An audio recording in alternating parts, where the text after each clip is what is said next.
Hey guys, this is Frozen Series here, and welcome back to another video. And today, I'm gonna be doing a bunch of new trailer reviews. Yeah, and we got so many new trailers that came out recently. Mainly because of the major event CinemaCon.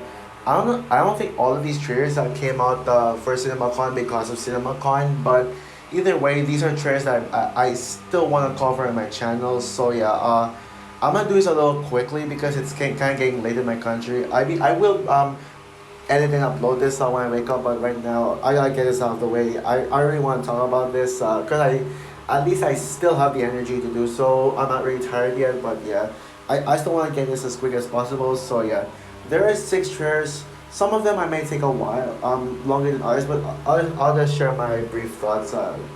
Anyway, some of these I don't really have much to say about. So yeah, now how I will arrange these. I'm not gonna talk about them based on like when they were uploaded. I'm gonna be arranging these trailers from how I rank them. So the first trailer I will be talking about is what I think is the weakest trailer, and then I'm going all the way down to my favorite trailer. My favorite trailer of these will be last. So yeah, now let's talk about my thoughts on these trailers. So the first trailer that I'm going to be talking about is A Haunting in Venice, which is the third installment in the Hercule Poirot mystery trilogy. First we got Murder on the Orient Express back in 2017. Then we got Death on the Nile last year, and then we got this one. Yeah, A Haunting in Venice. This is just a very quick, straight up a 1 minute trailer. Now, as for my quick thoughts on both the first two movies, Murder on the Orient Express is probably the most disappointing movie I've seen in 2017. I mean, it had such a stellar cast, and I gotta say, most of them get. I mean, the cast was the standout of the film of that film, the highlight. I mean, most of them gave such a really good performance, and I love that the ensemble. And I do like the production design, but the movie was kind of a snooze fest. It was anticlimactic. I didn't really like the decision that the villain is the killer is actually the victim, which makes it feel a little very anticlimactic, and it was kind of boring, yeah. And but Death in the Nile is much better cast ensemble, especially with the Gal Gadot and Lady the Right being the best characters in the franchise. Better, it actually has real antagonist. It feels more climactic, and yeah, it feels more like a more satisfying film. And I think it's pretty underrated in my opinion. This one, I think, I mean, I can literally see the potential of this being the best in the trilogy. Well, I don't think it's gonna be a masterpiece or anything. This is the reason why I put this as my least favorite of these trailers. I will say that the cast doesn't look as impressive as the first two. I mean, you look at this cast lineup and you're like, okay, I guess, but like, I don't know if any of them will even stand out. I think the only one that could stand out among the rest of the cast is Michelle Yeoh. I love that she's in it, but like, she's no Gal Gadot or Lady the Right or yeah, those actresses and even some of the actors in the cast in the first film and Murder on the Orient Express is better than Michelle Yeoh. But I love Michelle Yeoh. I mean, especially in Everything Everywhere All at Once and that upcoming American Born Chinese. But yeah.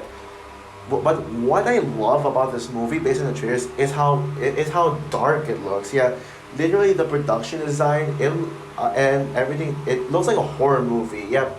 Now I know this movie isn't meant to be horror, but like, I'm getting a lot of horror vibes from it. It looks like it's gonna have like the most intense murder, the most intense mystery. It's gonna be dark, and like literally that shot of the entire cast sitting around in a circle and the camera zooming up. It looks like a straight up horror movie, and there's some like you're gonna get some horror movie vibes. So it's hard to explain, but you hear some horror like screaming in it. But yeah, that's all I gotta say. Yeah, seeing this one in theaters, and it's gonna be really good. And then the next one is the other September 2023 movie, Equalizer 3. Yeah, September is probably my least favorite month for movies. Not usually not usually not much big movies come out. But at least we got two movies worth watching in theaters. Equalizer 3, man, yeah. Now, I've never really talked about the Equalizer movies ever.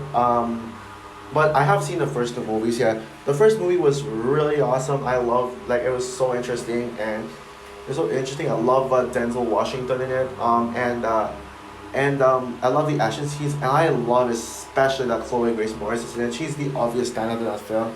Equalizer 2 was solid, but I kind of forgot a lot that happened. But the only thing that I remember there is the scenes that are in the trailer and Pedro Pascal being the villain, the twist villain. But I need to rewatch that one, same as the first film. But I mean, action is my favorite genre. I mean, while Equalizer is not one of my favorite action franchises, I mean, it's an action movie and a popular one. So of course I'm gonna be checking this out in theaters. This one, I predict that this will be my second favorite in the franchise, right behind the first one. But not only the first movie, but better than the second one. But I mean, it should be a great conclusion to the Equalizer series, seeing all the action and seeing getting to know more about Denzel Washington's character with all his background, his family, and it looks like it's gonna take a more personal approach. I do think the villains look weak. I don't know. They don't. I don't think that I'm not excited to see the villains. But I feel like villains in action movies nowadays, I think they need to be improved because a lot of them seem to just be forgettable and generic. Yeah. But even though I love villains, don't get me wrong. Yeah, but otherwise, yeah, nothing much else to say about this one. It looks really good and can't wait for some action, see some action in theaters. So yeah, most anticipated movie coming this September. Um, the next one I'm gonna be reviewing is the one TV show trailer on this lineup of trailer reviews, The Witcher season 3. Now I know this has become a completely controversial show, mainly because of the show not sticking to the source material and Henry Cavill leaving the show. Literally, Henry Cavill is the main reason why I love The Witcher. I'm gonna be honest, I'm currently in the process of rewatching The Witcher. I've finished rewatching season 1 and I still think it's a great season. I still haven't rewatched season 2 yet, but after seeing this trailer, I think I should rewatch season 2 as well. I mean, really enjoy this show. I think it's overhated. I mean, it's really fun, and I don't even think Henry Cavill is the best character. That goes to Freya Allen's Siri, but Henry Cavill is amazing as well. Like, don't get me wrong, and I love how this feels like the most different kind of Henry Cavill role he played. Even though Superman will always be his best role, like, no, not much happened in this trailer though. But I can definitely assure you that this looks like it has potential. This could be the best season of the show. And it could be a really nice farewell to Henry Cavill leaving The Witcher and replacing him with Liam Hemsworth. Yeah, honestly, I'm not really a fan of that decision. I'm gonna make a separate video of that decision. I mean, I definitely have some thoughts to say. I mean, I'm not mad that Henry Cavill is leaving. What really disappoints me though is that they're replacing him with an actor who's not really that good. I would just say. But I hope that they don't butcher up Freya Allen's Siri. I hope as long as she's still in it, that's perfectly fine with me. And yeah, it sounds like this show is getting a lot of backlash. I mean, come on, Henry Cavill's in it. I mean, just at least give this show a watch for Henry Cavill. I'm sure people will watch this for Henry Cavill because he's literally become a fan favorite actor. Yeah, this looks like the most visually stunning season yet, and I love that this is going to be split into two volumes, just like Stranger Things season 4. I mean, is Netflix gonna do that as a trend now? I know that they did that with You season 4, and I'm not gonna watch You actually because I just found out that Jenna Ortega is in one of the seasons, so I want to check it out at some point. And then there is the two CinemaCon trailers. The next two ones are legitimately like up released for CinemaCon. Next one is Transformers: Rise of the Beasts. Yeah. Now Transformers is definitely a hit or miss franchise. I don't like any of the Michael Bay Transformers movies. I will say that the first and third movies are not that bad. At least they do have some effort put into it, but not a fan of them. Darker Than Moon is my favorite Michael Bay Transformers movies. Revenge of the Fallen, Age of Extinction, and Last Night we don't talk about them. Bumblebee is a masterpiece in my opinion. It's such an underappreciated masterpiece that did not deserve to tank at the box office. I think Bumblebee is a masterpiece. It is amazing. And that was a movie that made me give Haley Steinfeld recognition. And Haley Steinfeld was my first celebrity crush. And yeah, I love Haley Steinfeld in a Bumblebee. And yeah, I've never watched Haley Steinfeld's previous movies, and I didn't even know about her voicing Gwen Stacy in Into the Spider-Verse when I first watched it in theaters. But yeah, So yeah, Bumblebee is something truly special to me. Rise of the Beast, I don't think this will top Bumblebee because Bumblebee is just a masterpiece. I don't think it can it can ever be topped by anything Transformers related. But I gotta say this is already better than far better than any of the all of the Michael Bay Transformers movies. Like, let's get one thing out of the way first. I love how this movie literally only has two human characters, Anthony Ramos and his girlfriend or sister or whatever. I have no idea what who she is, the girl is, but yeah. But this movie is gonna be entirely, mostly like 80%, 80 to 90% focused on Autobots, and I'm definitely down for that.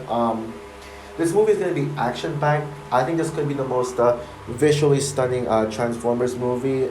It's gonna be the extremely action packed as well, with some really heavy action scenes, and I'm definitely down for this.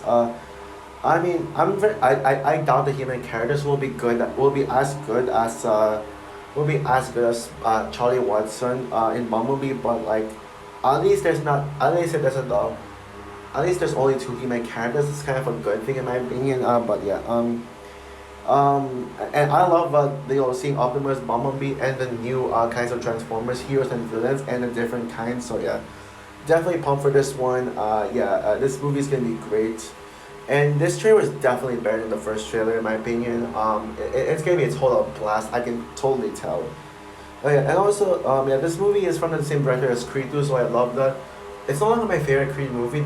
On rewatch, Creed 3 is my favorite Creed movie now, and my favorite in the entire Rocky franchise. But yeah, Rise of the Beast, great trailer. All right, we're down to the last two trailers, the two best trailers of the week. So yeah, let's talk about the Flash season 2. No, I mean the Flash trailer 2. My bad. The Flash was one of those movies I was kind of skeptical about it at first, but now I'm really excited for it, and this trailer literally got me twice more excited as I already was. I do think the first trailer was slightly overrated. It was a great trailer. It looks a lot of fun, but I don't think it's like it didn't look like it was gonna be like one of the greatest superhero movies ever. Like it didn't look that special, but this trailer, wow! Like, I can't believe how good this was. Yeah, it's really hard to believe, and my expectations definitely went up.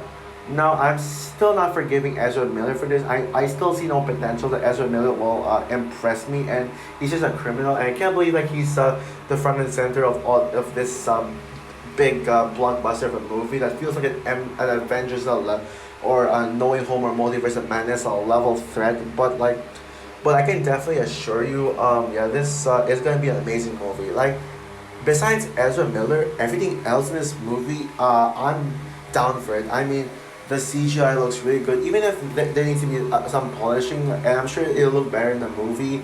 The action scenes looks absolutely phenomenal. The stakes looks higher. There's actually a scene that gave me a Doctor Strange in the Multiverse of Madness vibes, with America Chavez, like, hanging, like, with his arm. Her arms are and legs being pulled by his entity, whatever. I don't know how to describe it, but they pulled it off in the Flash, and even though Multiverse of Madness did it better, in my opinion, I mean, oh well. I mean, this movie looks absolutely nostalgic. I'm not someone who judges movies based on nostalgia, but this movie looks like it's actually taking notes on what made Knowing Home a success. I hope that that the nostalgia aspects will be able to help in driving the plot forward instead of just being there just for the sake of nostalgia. And yeah, this movie is gonna be entirely crazy. Like, a lot of crazy multiverse stuff is gonna happen in it. And Michael Keaton's Batman is gonna be like really good. Like, this is already making me love Michael Keaton's Batman even more.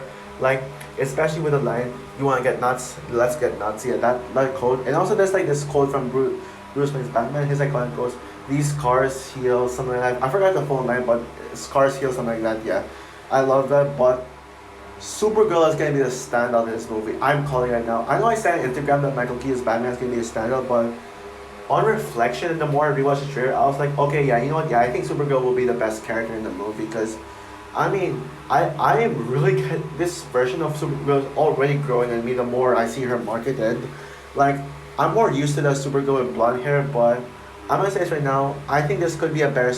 Sasha Calle could be a better Supergirl than Melissa Benoist. I'm calling it right now. I mean, I love this version of Supergirl. This is like a more grounded and dark version of Supergirl, and I would love James Gunn to use her version, her Superman for Woman of Tomorrow. Even though I prefer a blonde hair Supergirl, I mean this Sasha Kali Supergirl looks more fitting for a dark and grounded Supergirl. And I heard that Woman of Tomorrow is a dark and grounded story. Well, I'm talking about the comics of it, but yeah. And of course, General Zod, one of the best DCU villains ever. Even though Calypso became my favorite DCU villain, I mean, General Zod is not far behind. So yeah, people are already calling this the best, one of the best superhero movies of all time. I doubt I'll go that far, but I'm sure this movie will be amazing. It's gonna be awesome. And maybe if you take out Ezra Miller in this entire movie, then yeah, it could be one. I could agree with people calling it one of the best superhero movies, but oh well, we'll see about that. I thought that this was going to be the best trailer of the week until a few hours ago. A few hours as I'm recording this, we got the true best trailer of the week and of these trailers, Wish.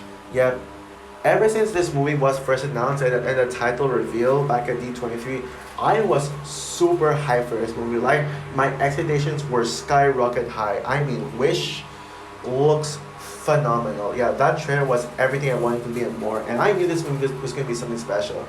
This movie is coming out for Disney's 100th anniversary. Yeah, this movie is honoring Disney's 100th anniversary. So Disney needed to put out something special. Yeah, something that screams Disney the most. Something that feels like an absolute classic and an absolute gem that's going to be remembered for ages. And let me tell you right now, Wish looks exactly that and more.